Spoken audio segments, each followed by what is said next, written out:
Hi everyone, welcome back. Today, we're tackling a tricky situation. We're going to show you how to remove an ignition lock cylinder from a Chevy when you don't have the key. This is usually needed when the key is lost or the cylinder is damaged. It's a bit more involved than doing it with a key, but it's definitely doable with the right tools and techniques. Remember, this information is for legitimate purposes only, like replacing a faulty cylinder on your own vehicle. Let's get started. First, disconnect the negative battery cable. Safety is always first. Next, you'll need to remove the plastic trim around the steering column. Usually, this involves removing a few screws. Use a screwdriver to carefully pry the two halves apart. Be gentle to avoid breaking any plastic pieces. Once the trim is off, you'll have access to the ignition lock cylinder housing. Now, the fun part begins. Since we don't have the key, we need to manually release the locking mechanism. Locate the small retaining pin or button on the ignition cylinder housing. It's usually on the top or side of the cylinder. You'll likely need a small, stiff wire or a pick tool to access it. This is where it gets a little tricky. You need to depress this pin while simultaneously pulling the cylinder out.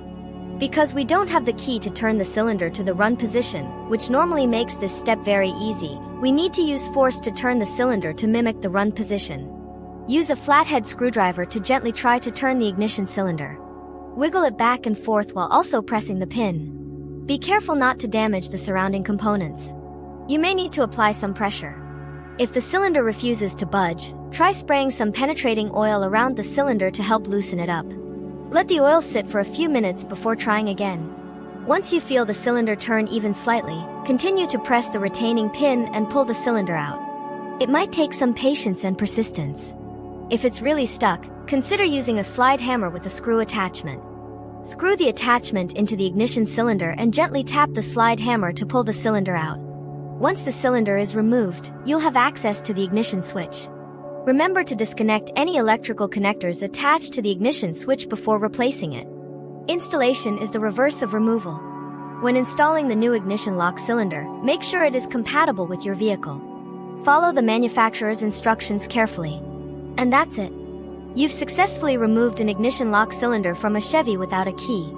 It might take a little effort, but with the right tools and a bit of patience, you can definitely do it yourself. Thank you for watching. If you found this video helpful, please give it a thumbs up and consider subscribing to the channel for more automotive tips and tricks.